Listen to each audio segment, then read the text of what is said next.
Another Pokemon design video, this time about Gen 3. Hello, dog.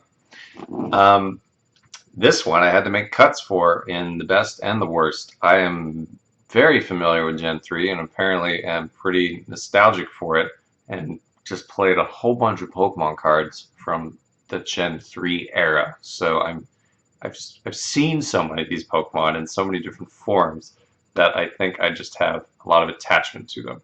Uh, Good amount of new Pokemon too, so that kind of makes it harder to narrow it down. There's a lot of options, but this generation did a better job of making odd typings a little bit more accessible and available. So there was like an early dark Pokemon you could have. There was ghost Pokemon and psychic Pokemon and fighting Pokemon options all over the place. So I definitely appreciated that at the time, and I still appreciate that now.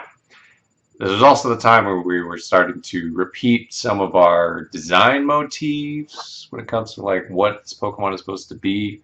So you definitely start seeing that. You're like, okay, this is another fast electric Pokemon to pick up and is useful, but is it the most inspiring version of this in the world? Like, we'll get to it. Just keep in mind, I did have to make some cuts, and I do cheat a couple times on this. So, best list. I thought they did interesting things with the starters in this one. I like Sceptile myself, but it is just a grass Pokemon, so it didn't make this list. But the multiple type Pokemon in Blaziken and Swampert do. Blaziken, first of all, I just think it looks really cool. You wouldn't think fighting chicken would look pretty cool, but it does.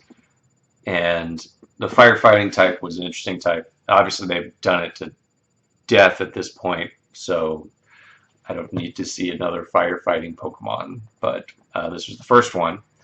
Swampert, there's just something about being a groundwater Pokemon that was interesting to me. And obviously, it's been done in different places, and I think may have even been done in this game at a different point in time. But I just have a soft spot for Swampert. I think it's a cool design. The giant amphibian creature looking thing. It doesn't really look like one particular thing, but it does look pretty cool. It has an interesting typing to boot.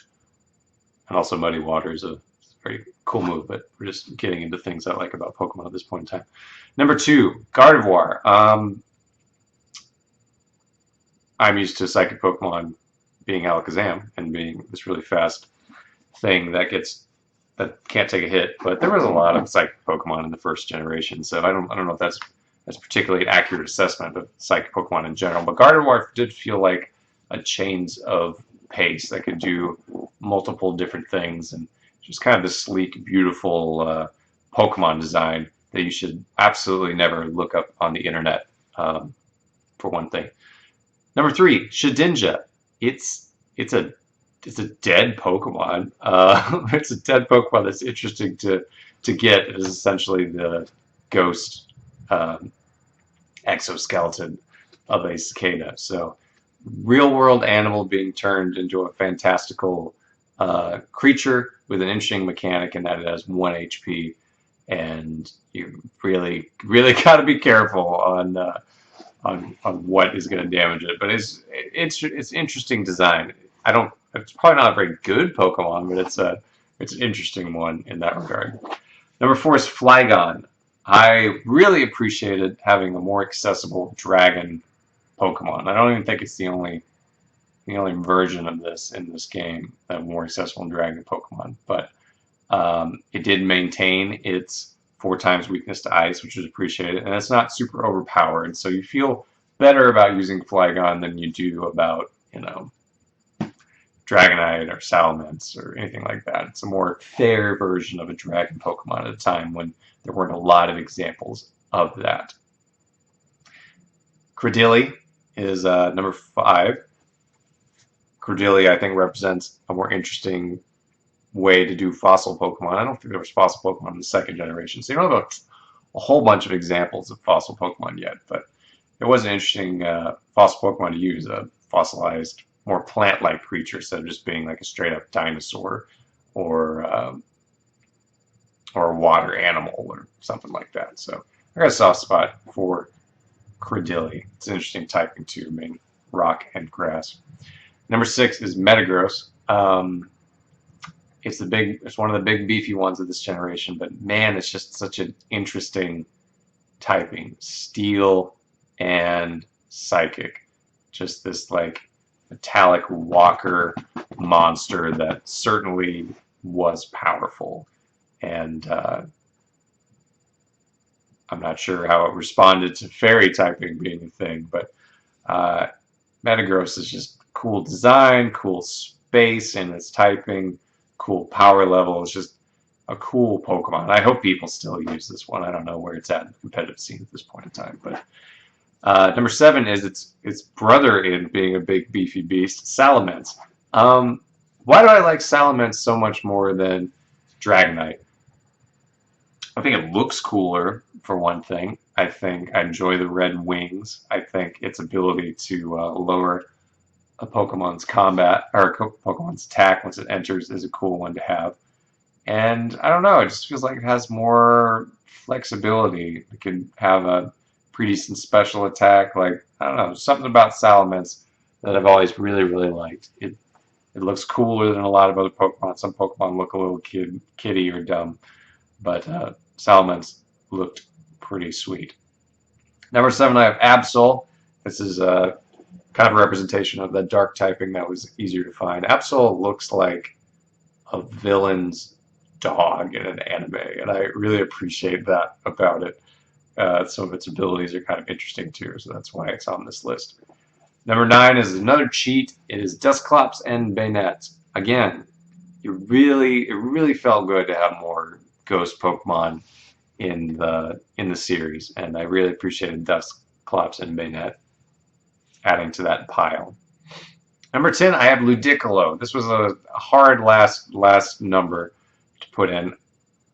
Something I really like about Ludicolo. I like both of those grass Pokemon from early on in this game, Shiftry and Ludicolo, and that might be by playing with them in cards so much.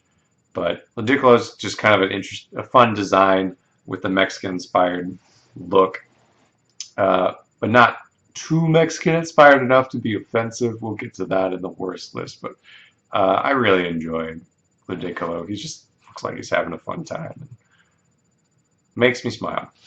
Worst list also had some cuts that I had to make.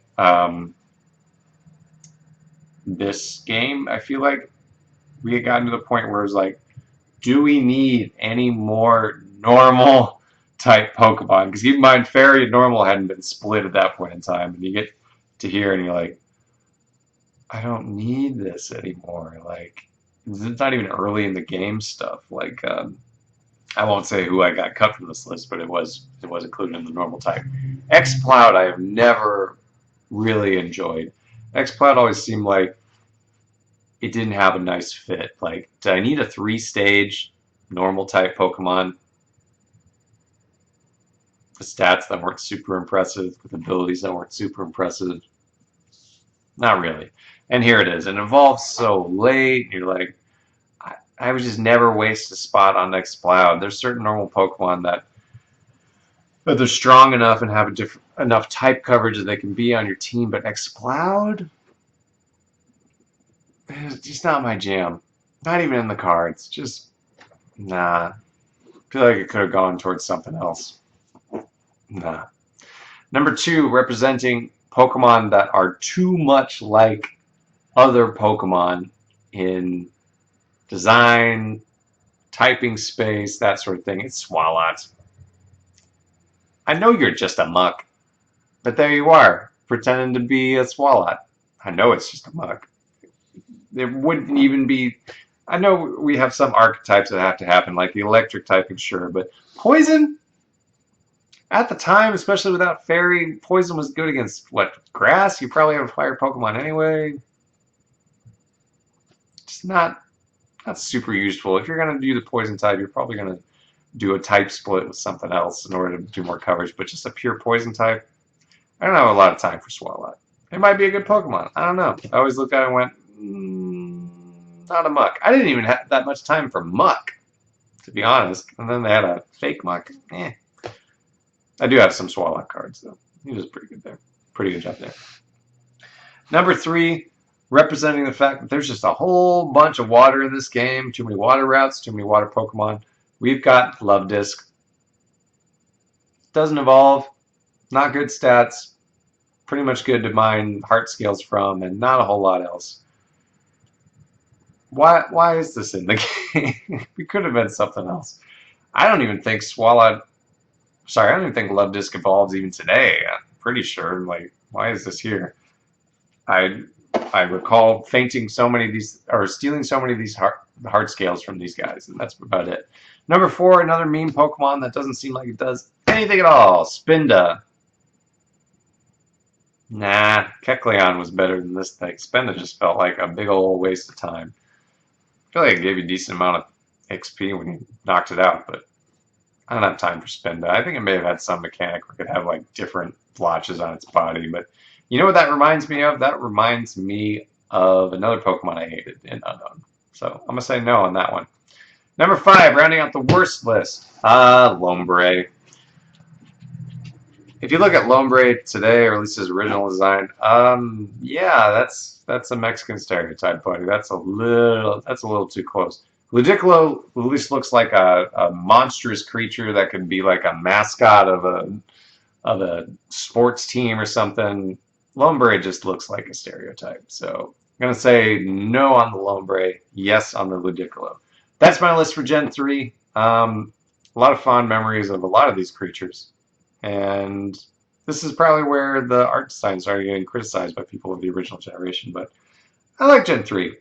I was able to fill out this list way more easy than Gen 2. So let me know what you think. I'll catch you back for Gen 4, which will probably be way harder than this one.